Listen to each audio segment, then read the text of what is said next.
Hi everyone, my name is Virginie Baumann and I'm delighted to welcome you to Instant Cactus, the podcast that sheds some light on inspiring individuals with noteworthy journeys. What do these people have in common? Well, they believed in themselves and made the big jump to take their passions, talents, views and potential to the next level. Beyond a simple storytelling, Instant Cactus is also an exploration of the underlying questions and thinking process that have marked their path. I hope that their journeys will get you some inspiration and that you will enjoy today's episode. Cheers! For this new episode, I'm speaking with Walter El Nagar, a chef with a strong sense of social commitment, which led him to develop several projects with a cause. Good morning, thank you for being my guest today. Thank you. I just wanted to start knowing a bit more about you. Could you please tell us a bit about your story? How did you become a chef and where does the passion come from? Okay, so I became a chef in the past 15 years and everything began in Milano, my hometown. I'm Italian, 39, from Milano. I was studying in a night worker school and I was changing my life for the better. Finally, at that time, and I decided to go solo as much as I could. And so, as every other student, I was like doing a little working on the side, studying, and more working on the side. One of those work reality was in a restaurant, and what I did, I used to be like a waiter. Kind of thing, and then a day, we say an anecdote. I guess in 20 years, I'm gonna become a legend. Okay. Like a chef didn't show up to work because whatever was his reason, and Fernando, the owner of this place, just looking in my eyes and said, like, "Well, I guess your future. I see your future is in the kitchen." And I was like, "Well, this is like so the wrongest thing you can do in your life." And he told me, "No. I believe in you. You can start proving it right now." Okay. So he threw me in the kitchen, and out to the blue, I wasn't really, prepared or anything. No, whatsoever. But I guess the level of the restaurant permitted that, to receive a tourist in the kitchen. And then I started, and I just discovered an outlet for my creativity, and I never stopped. And now it's 15 years, which is not much compared to other colleagues, but. Yeah. And I think now your nickname is actually the Mad Chef. Where does that come from? What do you do? Yeah, that's a bit of a, I don't know. It's like a double-edged thing. It's from one side it's very simple because it's simply a nickname on Instagram. So when I choose it, so to say, it was the beginning of Instagram, and I was working with a guy called Scott Vanguard in a raw vegan restaurant in Santa Monica. They convinced me to, at the beginning I was very against. I guess I'm still very against, but I'm very good at it. So I just choose this Mad Chef situation. Where it came from because the first time I went to the United States, I went to work in a place called Piccolo Paradiso in Beverly Hills. And I wasn't prepared for the cultural impact. So I got in the kitchen and first of all, everyone is Mexican. And some of them are very old. Okay. The oldest person being the dishwasher. Okay. Which for me was upside down, the world upside down totally. I was like, wow, what's going on? It's like, this doesn't work. Yeah. So I just went to this old guy and I told him to please stop washing my dishes because it was supposed to be reversed. Now this could sound like as a joke, but I did it for real, and that's how I do things. I do things that for other people they may a joke.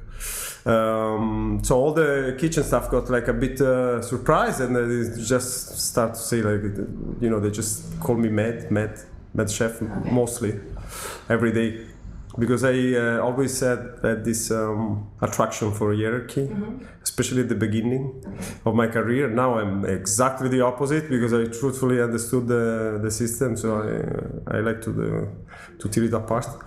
So I appreciate that all the staff call me chef, but they just made a joke out of me and call me Mad Chef.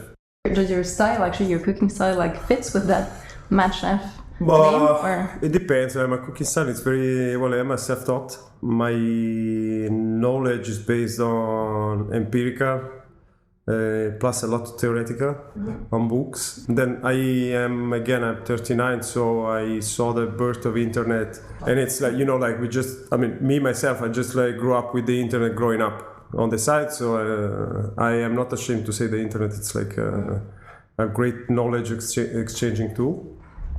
So as a self-taught, I didn't went to any French cuisine or very classic cuisine to big names or to get my pedigree.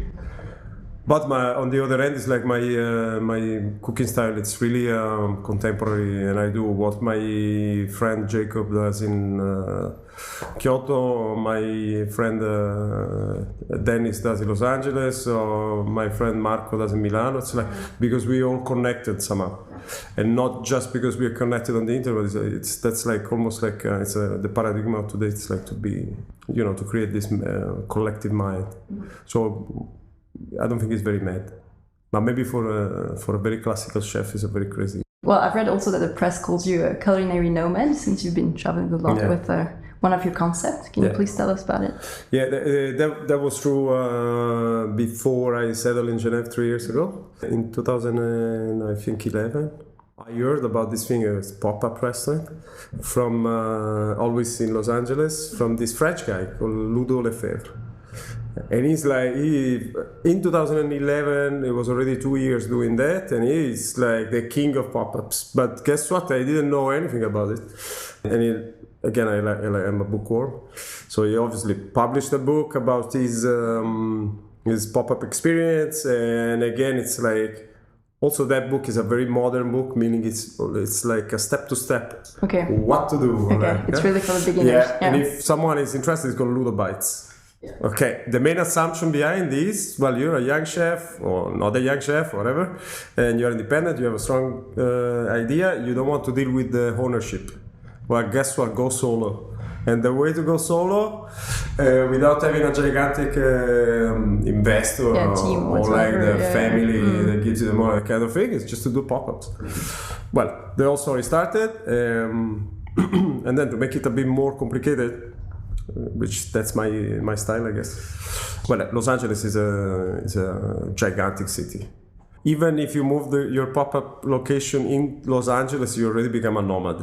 Yeah, true. Because it's literally like 2-3 hours one driving. Neighborhood to one neighborhood. Yeah. We decided to go like a bit more ambitious, and we said like, well, if we can move it neighbor to neighbor, well, might as well move it in another place. Well, we tried, and I spent like 2 years like going around the world with this the name of the pop-up was Barbershop, which Barbershop in the United States is really a parlor. Yeah. So you go to just have like and it was interesting because in Italy small restaurants are actually parlor. Okay. So but so it's like it was like the combination of the factors.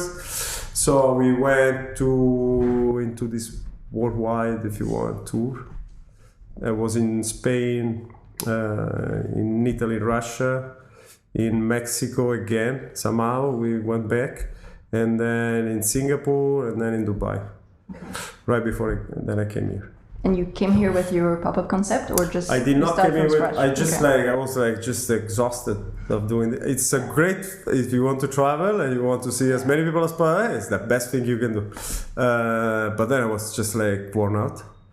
And Dubai as a last, this is only my very opinion. As a last stop, it wasn't the most like fulfilling because unfortunately, for many reasons, especially the culinary side, is not very developed. It's a very resort place. So well, never heard that a resort is like a culinary destination.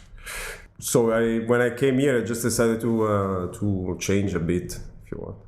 So I came here. Thanks to a friend of mine called Alessio Corda, that invited me to open one of the restaurants in his hotel. His hotel is not that he owns the hotel, but he used to be the executive chef of the hotel. So the restaurant is called Fiskebar at the Hotel de la Paix. It was a first for me ever because I never worked for a big corporation because I'm totally against it, ideologically talking.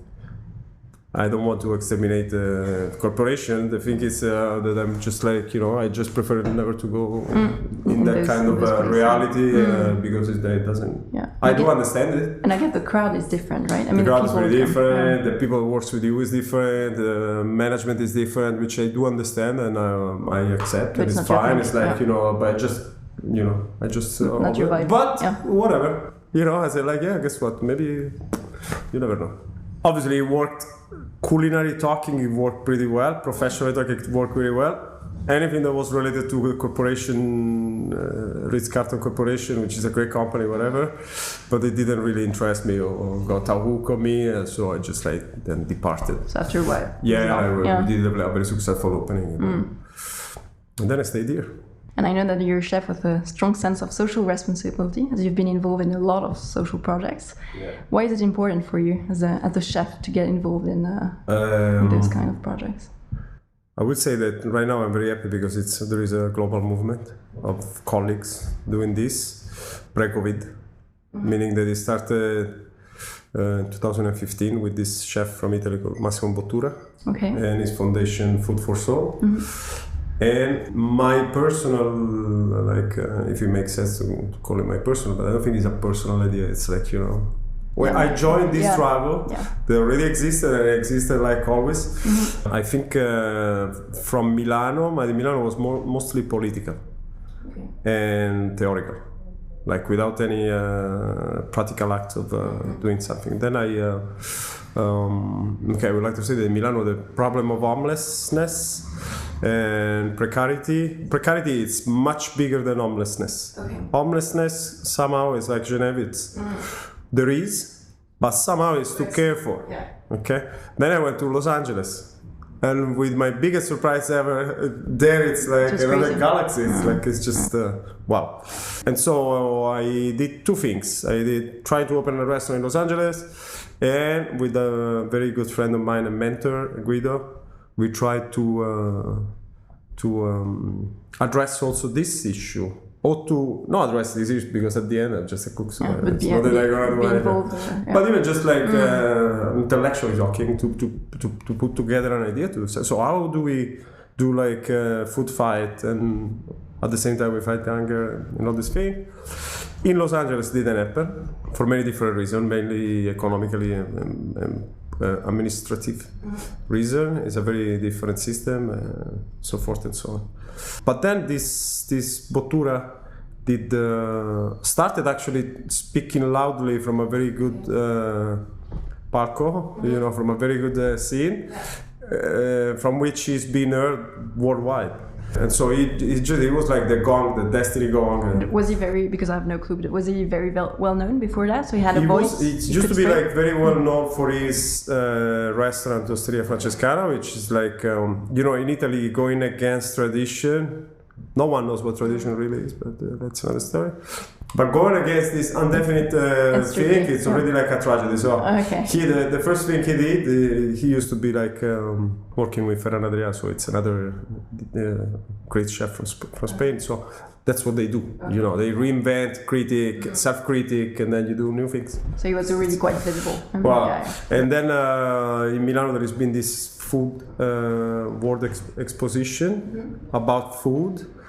Well, the chef, this guy, and I'm pretty sure with other people, because again, I strongly believe that there are no personal ideas, but you join ideas that are already there somehow. No? Well, they decided to say like, basically what they did, in very simple, they said like, hey, what about we cook with the waste of the unsold food from this gigantic event that is World Expo in Milano 2015. So they opened a thing called Refectoir, which is soup kitchen or soup populaire with dignity. So it's a beautiful place that does the same job of a soup populaire. So people can come and just have a meal. So I thought it was like crazy. This is beautiful. And then I obviously, while traveling, it's difficult to settle down and open a soup populaire or do something of an impact of the community. But I kept having my personal political point of view and going deeper and deeper by getting older also. So traveling, what I did, I could have look for the best club, but did not look for the best club. Mostly I look for the most deep connection with the local population as much as I could in a very short time. So to get something out of it, not just recipe, but also like human connection. Then I arrived here, Geneva. Geneva is Geneva, right? That's a good way to say it. Well, it's the place of the city of peace, the city of dialogue, the city of international ground to communicate. There is the city of refugees. There is also a city of bank. So there is it's also a city of science. It's a small mega contradiction altogether, but I think it's one of the most for me, obviously coming from this personal grow up situation. I think it was like a very interesting place and very inspiring. And if I want to do so now that I'm in my 40s, I will be in my 40s next year. Not yet. Will be in my 40s in 5 years actually.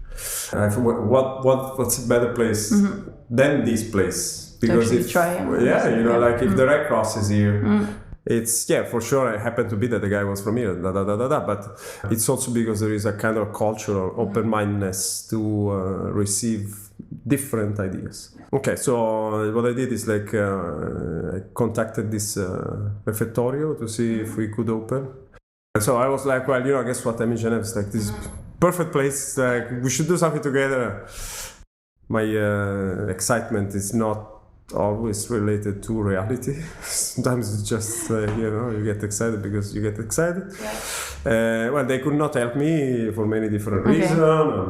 Because you had in mind to open like a franchise or something. I mean, just more than a franchise is like who they are and why this thing that is started in Italy. It's super interesting. Is because it's a network. So it's like the modernity, the internet, the connectivity, the international network. So what they did, it just did the same thing, but obviously with the internet today, these days, much easier.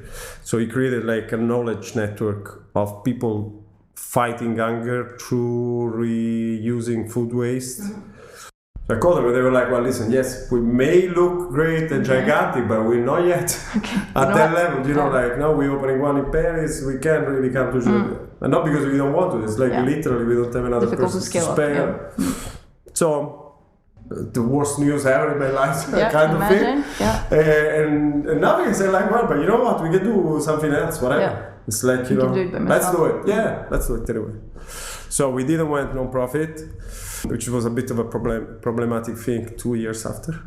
That's why we closed the restaurant. But we just opened a restaurant and we took charge of the loss, which is doing free services. So we opened this small restaurant, which was the sum of every good thing I believe there should be in restaurants. So very small, only testing menu, or reservation only, farm to table, organic, very modern cuisine. Most of the stuff is handmade, homemade. Worker conditions were a bit better than a regular restaurant. We give like a Saturday night off. The restaurant was open. The restaurant was open only 4 days a week for guests. So the schedule was a bit. Then the working day was exactly like every other restaurant, from 9 to midnight. But that's that's the life of a restaurant. That's the life of a restaurant. But we try to, commiserate a bit. Still make it paid vacation, meaning paid vacation. We try to go, because I think like a working condition has to be the base to change society. Otherwise, there is no way. It would be too hypocrite to do something for the community while destroying, killing your. And then we decided, well, listen, so how do we address this thing of the homeless and the association? So we decided to devolve one day of the operation of the restaurant, which was Saturday lunch, to a community partner. So is that why it was called le Cinquième Jour, the fifth day? Yes. Okay. Yeah. At the beginning, it was supposed to be called Société Anonyme Cuisinier. Okay. But then we realized it was a bit too. Marketing-wise, the fifth day is good. I think it was great. It was easy. Better. We went to the point. It was like, for what we understood, it was the only restaurant doing this of that type. Meaning, this is an oversimplification, but the restaurant was a fine dining restaurant, which in French you will call a gastronomique. So, obviously there is other guys like the Bateau Genève, which is in front of Cinquième Jour, almost. Well, they do free breakfast. So, Yeah, of course they do, but it's two different galaxies. Yeah, it's not the same, it was not the just same like a environment. different. Yeah. So I was the only one doing it for what we understood, and it went on for 2 years. It was very successful. We created like a very good guest following, and we built our reputation among the community, which was the most important thing that we did, in my opinion, even more than the culinary achievement. Did you manage to like get in collaboration with local organizations, or I mean, even I don't know, connected with politics to actually raise awareness, or was it politics? Well, obviously, politics in Switzerland is a very different topic. It's not the same. It's a less present. I would say that most probably, if we were like in a very small country like Switzerland, but with a different system, we will have had more politicians like showing up, taking a selfie, kind of thing. We did have congratulation and support, official support by the administration. Okay. We never asked for money. We never asked for funds. It was a private endeavor, which we sustained until we could. And then when we couldn't anymore, I decided to close the restaurant because the thing was to shatter into pieces the confidence we got in the community by changing that or keeping that and closing the restaurant. And I decided to keep the confidence because you can build on it. And that's what brought the foundation to be. To life. And just before we move on to the foundation, so let's say regular people would come on weekdays, and you said they booked in advance? Yeah, I'm a very radical. I try to do as much as I can the way I want it. Then if it doesn't work, goodbye. But no compromise. So the thing is, if you really want to address food waste and you want to maximize the productivity of your restaurant, and when you maximize productivity, I don't mean to make profit, monetary profit for the investor. That's why the investor left. But I mean, you increase productivity so that the time that your staff spend at the restaurant is spent properly. So it's not wasted. And they can go home and enjoy their family, or they can go party with their girlfriend or boyfriend. Or productivity means that you, instead of preparing an infinite, undefined amount of dishes, you prepare only for the people that discount. You can customize menus for the person that booked in advance. So it was everything very tight, but the goal was, well, how do you want to address the food waste? That was the first goal. But the first goal of doing it is like you make the food on reservation. So you have to actually optimize the process. And that was the first thing. And then, there is a snowfall effect, and you do everything else chained to that. It worked pretty well. Some people, I would say, especially Genevois, of the old guard, they were like a bit surprised. Took apart. Yeah, they were took like out of their ground because they used to different kind of restaurants, which are outdated and obsolete, but they still exist all over the world. And Geneva is just a place among thousands of cities around the world, and there is still here where you phone your restaurateur and say like, well, I may come, I may not in 20 or maybe 2. I'll tell you later. And if you don't show up, nothing happens. So yeah. But now you see, like, it's very difficult to explain via phone. If you don't show up, blah blah blah blah blah. So, but then, the people that didn't understood or didn't care to understand why, well, they just simply didn't came to the restaurant, which for us it wasn't like a real. It wasn't a fit anyway. Yeah. No, we were 12 seats, and so I was like, okay, goodbye. I'm so sorry, but. It won't work. Think again, give it a chance in the future. It's like. And on Saturday, so people would just come and eat. Saturday we did more or less the same thing, but less strict, because at the end you're not losing anything. What you're doing is like a social profit that you're extracting from this activity for the community. So what we did, we gave the reservation system. We came up with this reservation system, if you want, and we partnered with associations. They already have a hold on the community they serve, and through them we gave access to the restaurant to people that otherwise will not have access and will not even have the idea that the restaurant was doing that. So you name it, Salvation Army, Carrefour, Emmaus, Batu again, Red Cross, CAR, So they would actually drive people to your restaurant. There was a lot of there still are a lot of association with which is our base network, and they basically invited. They didn't select anyone, or they didn't force anyone to come. They just send out invitation based on their schedule, and they met with us, and then they come with their invitee. Sometimes, this is just to go back. It's like you do reservation and pre-sell so that there is no show. The no show is the one biggest problem of fine dining and independent restaurants, is because no show kills your economy. Overchain of and it's just that the destruction there can start. If you do a week of no show, maybe you may close the restaurant, kind of thing. But it's based on money. Now, free service for the homeless, obviously, it's less difficult to force people to show off. So sometimes we also got some bad misunderstanding with some association because they didn't take it too seriously. Then toward the end, I would say the last year we got much better to erase any misunderstanding or to have manage expectations. And so it closed, and this year you actually developed a foundation, you were just saying. So what's the objective with that? What's the mission? The general mission of this Matter Foundation is to enlarge the operation of Cinquième Jour. Okay. And to amend the initial error, which is not an error, but whatever, to avoid what happened to Cinquième Jour by being a non-profit. So now we are clearly a non-profit. We can take donation. We operate only on donation. The donation can come from a very bad guy, from a very good guy, from the church, not Doesn't church. Matter. Yeah. We don't really care at this stage. I hope we're gonna get to the point where we can decide where we get the money from. You pick your donation. But right now we can just that's the essence of a non-profit. We operate only for the good of the community. Our community we want to impact is people that doesn't have access to good food in the very city of Geneva. Okay, so what kind of activities do you set up? But this 2020 has been a bit interesting year, I would say.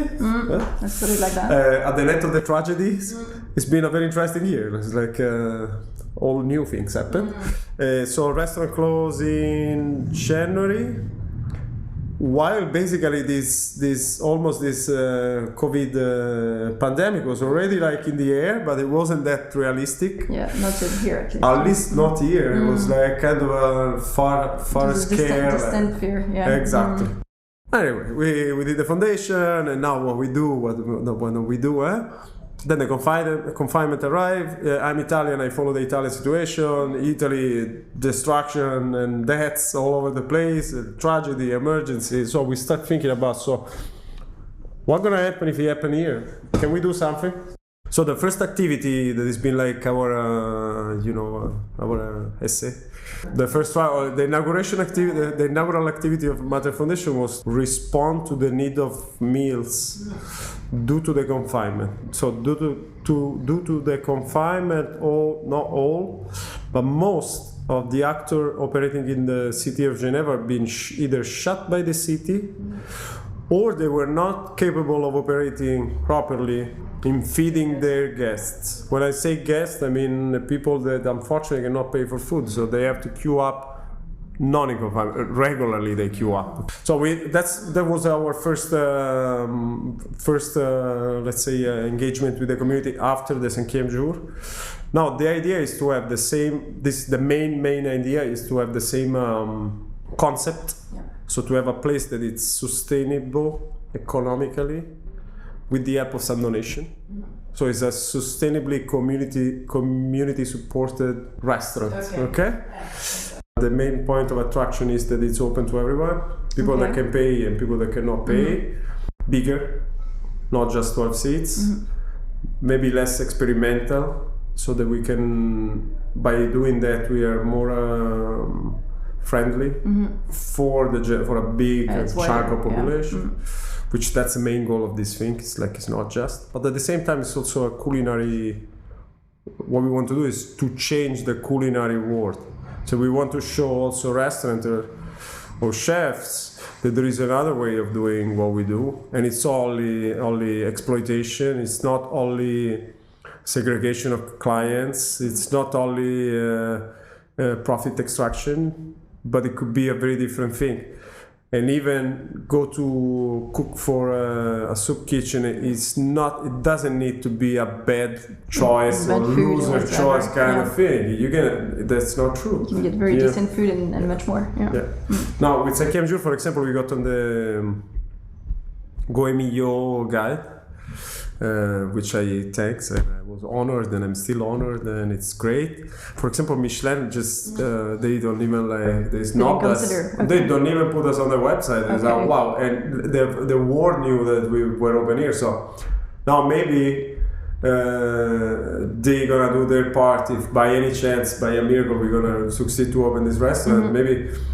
And I don't even know if I'm gonna be the chef of this place. It's not about. It's not that. In my opinion, it's time to show that if you want to do what you do best, you don't have to cater only to the elite, because it's a limitation. So you're supposed to be a young cook that can do the most interesting culinary activity for you and for the people you love, by not being submitted to the elite. And that's why this mother foundation is called Democratic Cuisine, because it's, in a sense, it's a democratization of our work, which is not being invented by me again. It's a thing that is happening all over the place. The pop-up itself is one big step in that direction. It's the most, it's like a grenade. Because usually, if you want to open, imagine Los Angeles. It's true here and everywhere in the world. Imagine Los Angeles, you want to open a restaurant. First thing you do, you queue up at the real estate. You want to get a prime real estate, you need to know the friends of the family that owns the real estate, that grant you access to the real... If you're lucky. Wow, it's all a medieval thing. It's like... And this is Los Angeles, it's not like... Geneva, it's more or less the same thing. You know? You have to know people. It's not that...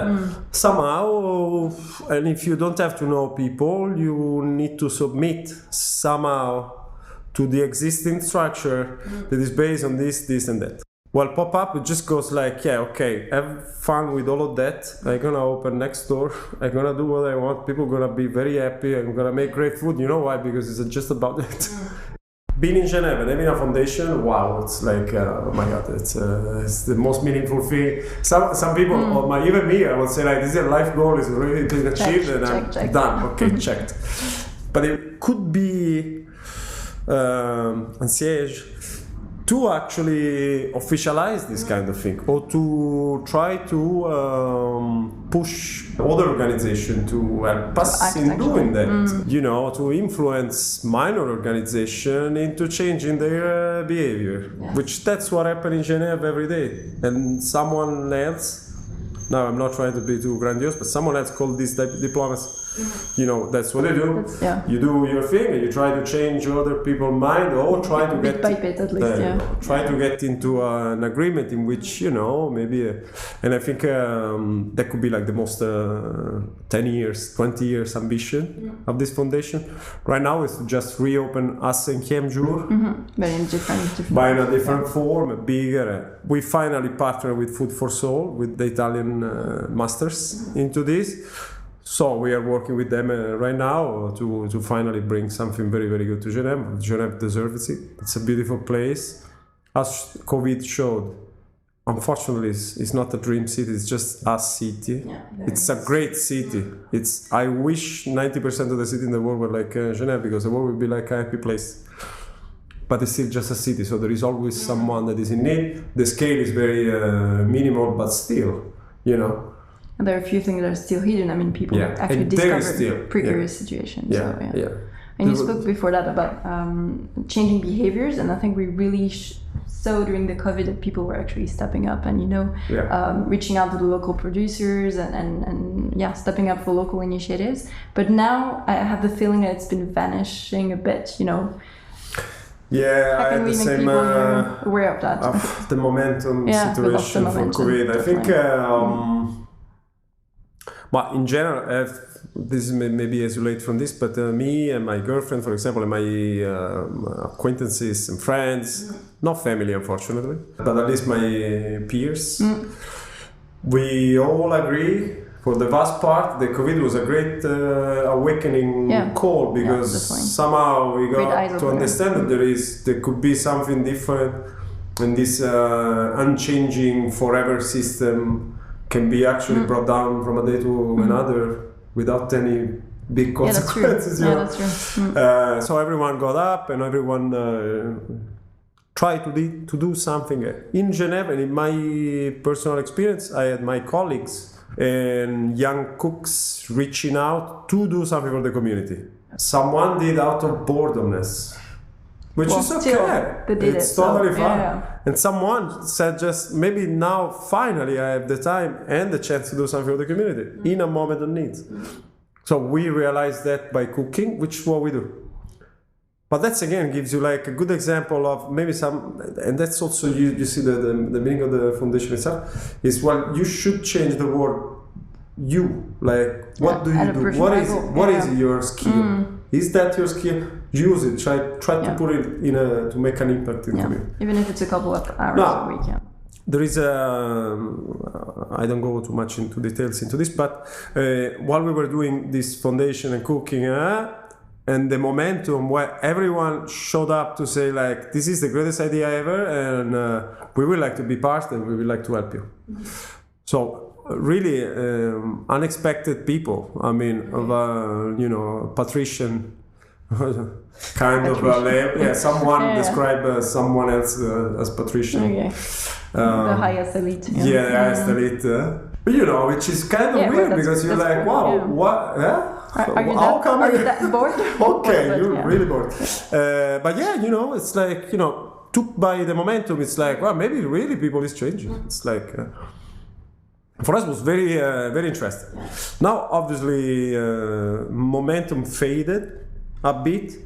I am optimistic person, so I'm pretty sure that the COVID gonna come back somehow. So that the momentum goes up again, because people got somehow they just, because for example, and I can talk just about Geneva, because Geneva somehow has been spared the very bad consequences, and because the health system is great and the administration at the very end did a very good job. No one is very concerned about what's going on. Truth is that we are in a food crisis, because what really went up and stayed up is uncertainty for precarious workers, and that didn't change. That actually increased. So it's true that momentum went down and people is not that receptive, but I think to be delusional and just point society for everything is not my style. So what I'm gonna do, I'm gonna try to build momentum out of the thin air, or out of a real situation, to keep together at least whoever is willing to change. True community building on. So we're getting to the end, so I wanted to ask if you had any upcoming projects you wanted to share, except what you're doing with the foundation. Okay, so the very one is very, very exciting. Actually, two. So next week we should be able to restart food distribution, but this time by involving restaurateurs and chefs. Okay. So for many reasons, long story short, we do not have a kitchen in this very moment to prepare food. Otherwise, we will have done it ourselves. But we do have a budget to buy food already cooked. Okay, so it's being prepared. In the kitchen itself. We got this idea from Refectoir Paris and from Mr. Marco, which is a very good friend and ambassador for Mother Foundation. So what we want to do, and I'm gonna start today to call every chef, so I'm coming from you. I'm coming for you, actually. And we're gonna just buy food and we're gonna deliver it to the same location. Because they still close. Because even if the momentum went down, the problem, as I told you, actually doubled, unfortunately so. And then from October to January, while we are finalizing our final location, we will do a pop-up, basically a Bateau Genève. 3 days, 4 days a week activities for 5 months, We will do half of them for free of charge for the association and experimenting new things and new kind of activities for the people. And then 2 nights we will do a gastronomic restaurant on the boat on Lake Geneva. And that hopefully will bring us enough attention and will gather more people around us to achieve the goal, which will be to open beginning of 2021. Looking forward to that. Last words, is there any advice you would have given yourself when you were maybe slightly younger when you started? Should I answer very intelligently? Or no, whatever. don't start smoking. Is that a killer? Yeah. That's a killer. Yeah. Truthfully, that's what I will say. My 13-year-old myself. Did you use the phone? Yes. Yeah. Don't ever start smoking. Well, thanks for the last words. This brings us to the end of this episode. I hope you enjoyed it. You can discover Walter's work with the Matter Foundation thanks to his website matterfondazione.com. You can also find him on Instagram through his nickname Mad Chef. A big thank you for listening and stay tuned for the next episode.